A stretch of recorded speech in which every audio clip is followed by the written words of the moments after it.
Hizbullah'ın intikam saldırısı tam 26 gün sonra gerçekleşti. Saldırıların ardından İsrail'den de silahlı gruba karşılık verildi. Bu durum taraflar arasında sistematik hal alan hafta sonu saldırılarını yeniden tetikledi. Hizbullah bunun devamının geleceğini söyledi. Örgüt zaten düzenli olarak İsrail'e atak yapıyor. Peki bir sonraki intikam saldırısının rutin olanlardan farkı ne olacak?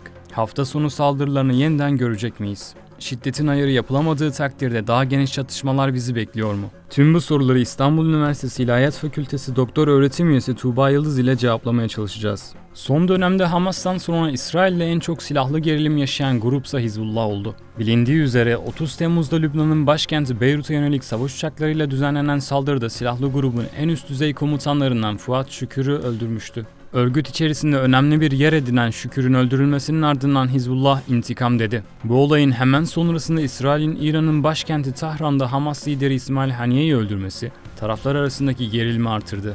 İran ve Hizbullah sert karşılıklar vereceğini söylüyor. Hizbullah suikasta misilleme amaçlı İsrail'in kuzeyine saldırılar başlattı. Saldırılarda hedef Celile ve işgal altındaki Golan tepelerinde bulunan askeri mevziler olduğu söylendi. Gruba göre İsrail'e başlatılan saldırıların ilk aşaması ateşlenen 320 Katyusha füzeyle ve fırlatılan insansız hava araçlarıyla tamamlandı. İsrail'in hava savunma sistemi Demir Kubbe'den Hizbullah saldırılarını önlemek için ateşlenen füzenin devriye botuna isabet etmesi sonucu bir asker öldü. İsrail Savunma Bakanı Yoav Gallant, artan gerilimin ortasında 48 saat olağanüstü hal ilan edildiğini duyurdu. İsrail, Lübnan'ın güneyine 100 savaş uçağıyla önleyici saldırılar başlattı. Hizbullah'ın füze fırlatma platformlarının hedeflendiği belirtildi. Saldırılarda 3 kişi öldü, 2 kişi yaralandı. Çatışmaların kızıştığı yere dönecek olursak, 87 kilometrelik İsrail-Lübnan sınırı, dünyanın en istikrarsız ve gerilimi yüksek olan sınırlarından biri. Çok kez bölgede çatışmalara, siyasi krizlere ve göçlere şahit olduk. İki ülke sınırını temsil eden bir mavi hat bulunuyor. Peki nedir bu mavi hat? 2000'lerde İsrail'in Lübnan'dan çekilmesi sürecinde Birleşmiş Milletler tarafından çizildi. BM 1701 sayılı karar uyarınca, bölgede yalnızca kendi güçlerinin ve Lübnan ordusunun bulunmasını istiyor.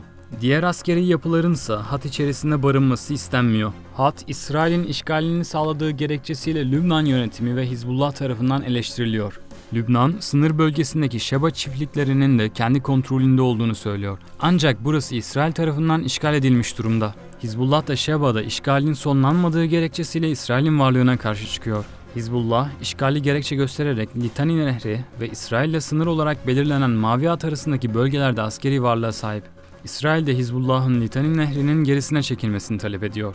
Lübnan uzmanı Tuğba Yıldız bu konu hakkında şöyle diyor. İsrail istediği sonuç ne? Hizbullah'ı geri çekmek. Litani Nehri'nin gerisine çekmek ki kuzeydeki vatandaşlarını tekrar yerlerine geri gönderebilsin. Peki İsrail ve Hizbullah son saldırıların ardından başarıya ulaştıklarını iddia edebilirler mi?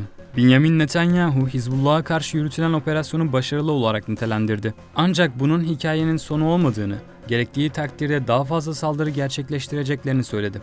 İsrail 100 savaş uçağıyla Hizbullah'a karşı önleyici saldırılar düzenlemesine rağmen silahlı grup halen operasyonunu sürdürebilecek kapasiteye sahip. Hizbullah'ın saldırısı da etkisiz kaldı. Tüm bunlara rağmen her iki taraf da yaşadıkları son çatışmanın sonuçlarından memnunmuş izlenimini verdi.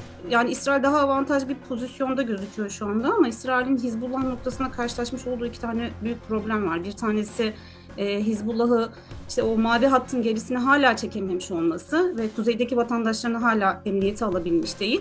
İkincisi de Hizbullah'ın elindeki askeri gücün 2006 Savaşı'ndan sonra geliştiğinin farkında olmuş olması. Ve bunun sonucunu çok fazla tahmin edemiyor olması. Yani dolayısıyla aslında çok her ne kadar iddialı olarak konuşmuş olsa da İsrail bir şekilde hedefine tam anlamıyla ulaşmış değil. Sahada da açıkça görüldüğü üzere hem İsrail hem de Hizbullah bu aşamada sıcak çatışmaları bir savaşa dönüştürmekten geri adım attı. Ölçülü saldırılarla tarafların zaman kazanmaya çalıştığı görülüyor. Hizbullah, Şükür suikastine verdiği yanıtın sadece ilk aşamasını neticelendirdiklerini söylüyor. Operasyonun başarısını değerlendirdikten sonra daha fazla saldırma hakkına da sahip olduğunu savunan Hizbullah'ın bundan sonraki saldırılarını büyük bir savaşa mahal vermeyecek ölçüde tutacağı düşünülüyor. Aynı şey Hizbullah için de geçerli. Çünkü Hizbullah kurulduğu günden bu zamana kadar zaten askeri tecrübesini ve kapasitesini artırdı ve İsrail'i gerçekten ciddi anlamda tehdit edecek uzun ve yakın menzilli füzelere ya da İHA'lara sahip oldu. Bu da onun başarısını gösteriyor.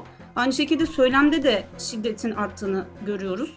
Çünkü Hasan Nasrallah'ın söylemlerinde veya konuşmalarında zaten 2006 yılından bu yana kadar güdümlü füzelerin genişlettiğini, bu sistemlerin genişletildiğini söylediğini görüyoruz. Bu İsrail'e karşı bir başarı. Uzmanlar da İsrail'e verilen yanıtın şiddeti bu ölçekte ise Hizbullah'ın ileriki safhalarda da gerilimi tırmandırmayacağını, bu şekilde devam edeceğini düşünüyor. Bölge uzmanı Yıldız, Hizbullah'ın zafiyetleri hakkında şöyle diyor. Ancak Hizbullah'ın da bazı zafiyetleri var. Bunlardan bir tanesi de hala üst düzey komutanlarına yapılan suikastlerin önüne geçebilmiş değil. Taraflar arasındaki kısasa kısas hafta sonu saldırılarından ne anlamalıyız? Hizbullah ve İsrail birbirleriyle çatışsalar da bu saldırıları belli bir çizgide tutmaya çalışıyor. Hizbullah'ın küçük ölçekli, gerilimi fazlaca tırmandırmayacak derecede yaptığı saldırılarla amacının Gazze'de Hamas'a karşı savaşan İsrail'i ülkenin kuzeyinde meşgul tutmak olduğu belirtiliyor. Böyle yaparak Hizbullah'ın bir derecede olsa Hamas'ın nefes almasını sağlamayı hedeflediği ifade ediliyor. Biz bu sistematik saldırıları aslında tarafların birbirini geri çekilmeye ikna etmek olduğunu anlayabiliriz. Veya işte Hizbullah'ın İsrail'in Gazze'nin işgalini bitirmesine yönelik bir yorucu bir savaşı sürdürmeye yönelik olduğunu söyleyebiliriz belki de en fazla. Peki savaşın cephelere yayılması mümkün mü? Öncelikle ABD, İsrail'in ikinci bir cephe açma riskinden açıkça endişe duyuyor. Bunu önlemek için aralıklarla İsrail ve Lübnan'a elçiler gönderiyor. Fakat yine de İsrail ile Hizbullah sert adımlar atarlarsa savaş geniş cephelere de yayılabilir. Lübnan'ın yanı sıra Yemen ve İran cepheleri gibi. Hizbullah, İsrail'in her bölgesine vurabilecek kapasitede roketler de dahil olmak üzere bir kısmı hassas güdümlü olan 150 binden fazla roket ve füzeye sahip. İran şu ana kadar Hizbullah'ın İsrail'le büyük bir savaşa girmemesini istiyor gibi görünüyor. Bunun gerçekleşmesi halinde Hizbullah'ın cephaneliğinin büyük bir kısmı tükenebilir. Yıldız, savaşın yayılma ihtimalini şöyle yorumluyor. Lübnan Gazze değil. Lübnan'da başka güçler de var. Dürziler var, Hristiyanlar var, milis güçler var. Ve hatta daha da ötesi Lübnan'a dışarıdan katılmaya gönüllü olacak olan savaşçılar var. Bekliyorlar şu anda. Savaşın bir de İran tarafı var. Haniye suikastının ardından Tahran hala İsrail'e karşı intikam naraları atıyor. Bu sözler henüz tutulmuş değil. İran Genelkurmay Başkanı Muhammed Bakiri de intikamın alınmasının kaçınılmaz olduğunu vurguladı. İran İsrail'e bir yanıt verecekse bunun da ölçülü olacağı düşünülüyor. Bununla birlikte İsrail'in demir kubbesi Gazze'den gelen roket tehdidini etkisiz hale getirmede oldukça başarılı gibi. Ancak daha gelişmiş füzelerle yapılan çoklu ve düzenli saldırılara karşı etkili olamama ihtimali bulunuyor. İsrail ordusunun her biri yaklaşık 4 ayrı fırlatıcıya sahip yaklaşık 10 demir kubbe bataryası mevcut. Her batarya fırlatılan füzeleri tespit eden bir radar sistemine bağlı. Fakat bu sistemlerin mücadele edebileceği tehdit sayısının sınırlı olduğu biliniyor. İsrail'deki Reichman Üniversitesi Terörle Mücadele Enstitüsü tarafından 3 yıl boyunca yapılan bir araştırmada Hizbullah'ın günde 3000 füze atabileceği ve bunu 3 haftaya kadar sürdürebileceği sonucuna varılmıştı. İran, Hizbullah, Husiler, Hamas ve Orta Doğu'daki diğer Tahran destekli grupların ortaklaşa eş zamanlı saldırılarını İsrail'in kendi başına savuşturamayacağı bir gerçek. Örnek verecek olursam, İran'dan yaklaşık 150 füze ve 170 insansız hava aracıyla yapılan saldırılarda İsrail'in yardımına ABD, İngiltere, Fransa ve Ürdün koşmuştu. Peki Hizbullah İsrail'le gerçekten bir savaş arayışında mı? Grup her defasında olayların en büyük sorumlusunun İsrail olduğunu vurguluyor. Öte yandan ülke içerisinde hem siyasi hem de askeri bir aktör olarak hareket ediyor. Siyasi arenada da halk desteğini yitirmek istemiyor. Kendi destekçilerinin yanı sıra halkın geri kalanını da kızdırmayacak ve kendinden soğutmayacak bir halde tutmak zorunda. Bu da şu an için İsrail'le büyük bir savaşa girmemekle oluyor. Başka bir şekilde ifade etmek gerekirse, Hizbullah, Lübnan siyasi sisteminde oy kazanmaya devam ettiğinden emin olduğu adımlar atmalı. Savaşın yaşanması halinde halihazırda oldukça kırılgan olan Lübnan'ın ekonomisi de iyice çökme eşiğine gelebilir. Nasrallah saldırıların ilk evresinin tamamlandığını söyledi. Peki saldırıların diğer evreleri ne düzeyde olur? Hizbullah lideri Nasrallah, son gerçekleşen füze saldırılarıyla birlikte ilk aşamanın tamamlandığını söyleyerek gelecekte de İsrail'e saldırılar düzenleyebileceklerinin sinyalini verdi. Hizbullah'ın İsrail'e bir sonraki aşamadaki saldırılarının, rutin saldırılardan farkının ne olacağı önemli. Bu da İsrail'e daha büyük saldırılar gerçekleştirmek ve zarar vermek de olur. Ancak Hizbullah'ın çok büyük bir saldırıdan kaçınacağı açık gibi duruyor. Hizbullah'ın saldırıları şimdiye kadar İsrail'in kuzeyini kapsayacak derecede sınırlı kaldı. Sınırda yaşayan yaklaşık 80 bin İsrailli saldırılardan dolayı bölgeyi terk etti. Hizbullah, Gazze'de ateşkes sağlanması takdirde saldırılarını durduracağını duyurmuştu. İsrail ile Hamas arasında ateşkes görüşmelerinde bir ilerleme sağlanana kadar kısır bir döngüye sıkışmış gibi gözüküyoruz. Peki İsrail, Hizbullah'ın üst düzey isimlerine suikast düzenlemeye devam eder mi yoksa daha geniş çaplı saldırılar başlatır mı? İsrail'de Maliye Bakanı Bezalel Smotrich ve Ulusal Güvenlik Bakanı Itamar Ben-Gvir savaşın ateşli taraftarları gibi gözüküyor. İsrail'in düşmanı gördüğü silahlı grupların lider kadrolarını etkisiz hale getirmeye çalıştığı gayet açık. Hamas'ın en üst düzey isimleri olan İsmail Haniye ve Salih el-Aruri hedef alındı. İsrail son olarak da Hamas'ın askeri komutanı Muhammed Deyfi öldürdüğünü iddia etti. Fakat Hamas bu iddiaları yalanladı. Suikast girişimlerinde Hamas kadar Hizbullah'ın lider kadrosu da hedefte. Suikastlar İsrail'in silahlı gruplarla mücadele stratejisinin bir parçası. Grupların stratejik bütünlüğüne zarar vermek için lider kadrolarını hedef tahtasına koyuyor. İsrail'in önümüzdeki günlerde büyük bir savaş yerine Hizbullah'ın önemli isimlerini öldürme girişimlerine başvurması beklenebilir. Örgütün üst düzey isimlerinin ölmesi, askeri anlamda yeniden yapılanma süreçlerine darbe vurabilir. Lübnan uzmanı Yıldız suikast girişimlerini şöyle yorumluyor. Muhakkak İsrail kilit isimleri öldürmeye yönelik operasyonlar düzenlemeye devam edecektir. Çünkü bu aslında Lübnan'ın kalbine bomba atmaktan şu an mevcut durumda daha somut ve daha verimli bir adım İsrail açısından. Çünkü Hizbullah'ı psikolojik olarak da yıpratmaya giriyor üst düzey komutanların öldürülmesi. Ki bu zamana kadar Wissam Tavil ve en son Fuat Şükür dahil olmak üzere Hizbullah ciddi anlamda bir komutan kaybına maruz kaldı. Bunu Hizbullah'ın mesela Hasan Nasrallah'ın son konuşmasında yüz ifadesinden veya tavırlarından veya üslubundan da görüyoruz.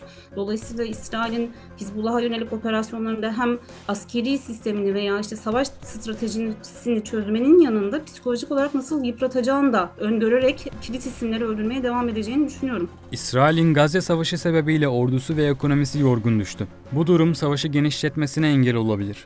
Düzenli ordusu da sanıldığı kadar büyük değil. Yalnızca 169 bin düzenli askeri bulunan ordu, mevcut açıklarını karşılamak için 300 bin kadar yedek askere güvenmek zorunda kalacak.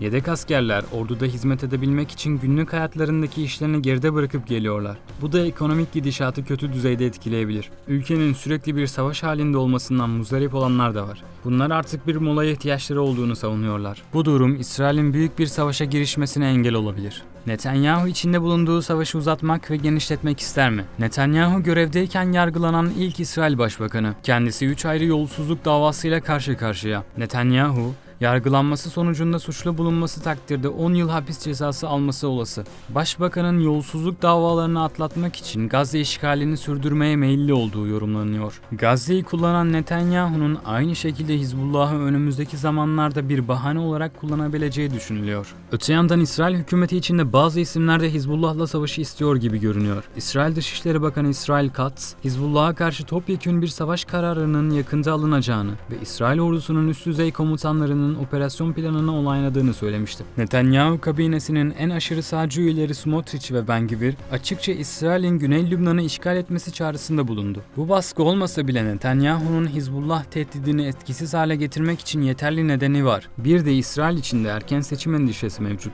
Netanyahu çatışmalarda ara vermeye temkinli davranıyor. Çünkü çatışmalarda herhangi bir duraklama koalisyondaki desteğini düşürebilir. Bu da koalisyonun dağılmasına yol açabilir. Bu durumun içine düşmek Netanyahu'nun muhtemelen kaybedeceği bir seçiminin fitilini ateşleyebilir. İsrail ve Lübnan halklarının savaşa dair görüşlerine, İsrailliler hükümetlerine şunu soruyor. Çok daha zayıf olan Hamas'ın sürpriz saldırısı bu kadar yıkıcı etki bırakabiliyorsa, daha güçlü olan Hizbullah'ın saldırısı ne gibi büyük etkilere yol açabilir? İsrail ile Hamas arasında bir ateşkes anlaşmasına varılsa ve roketler dursa bile, Hizbullah'a bağlı savaşçıların oluşturduğu tehdidin giderilmesine kadar İsraillilerin sınırdaki evlerine geri dönmesi beklenmiyor. İsrailliler ordu liderlerinin ve Netanyahu'nun güvenlik vaatlerine de güvenmiyor. 7 Ekim'dekine benzer bir saldırıyla karşı karşıya kalmaktan endişe ediyorlar. Fakat İsrailliler savaşa çok da karşı değiller. Yıldız şöyle anlatıyor. İsrail halkı savaşın başından beri Netanyahu hükümetini protesto ediyor. Netanyahu'nun istifa etmesini istiyor ama buradaki temel talep esirlerin geri getirilmesi ve bir ateşkesin sağlanması. Yani kalıcı barış veya Hamas'la olan mücadelenin sonlandırılması İsrail halkının talep ettiği bir durum değil. İsrail'in Lübnan'da uzun süre çatışmayı sürdürmesi de Hizbullah'ın daha güçlü bir askeri yapısı bulunması sebebiyle daha zor görünüyor.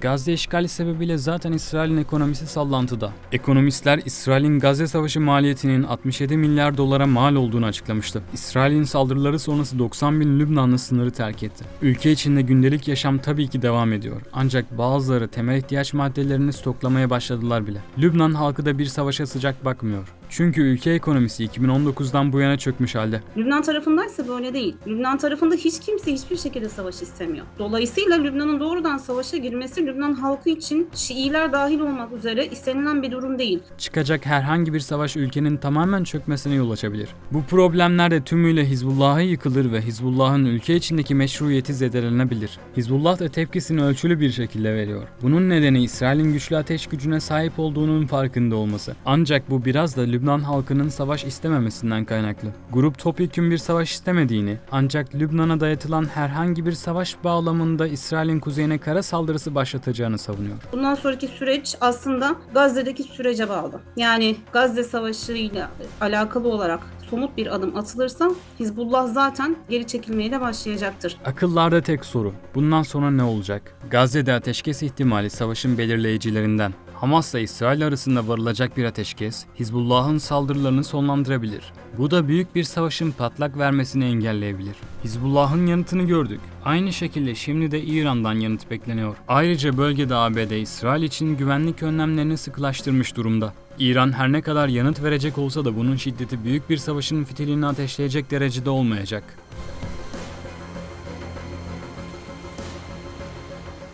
Öte yandan İsrail hükümeti içinde bazı isimler de Hizbullah'la savaşı istiyor gibi görünüyor. İsrail Dışişleri Bakanı İsrail Katz, Hizbullah'a karşı topyekün bir savaş kararının yakında alınacağını ve İsrail ordusunun üst düzey komutanlarının operasyon planını onayladığını söylemişti. Netanyahu kabinesinin en aşırı sağcı üyeleri Smotrich ve Ben-Gvir açıkça İsrail'in Güney Lübnan'ı işgal etmesi çağrısında bulundu. Bu baskı olmasa bile Netanyahu'nun Hizbullah tehdidini etkisiz hale getirmek için yeterli nedeni var.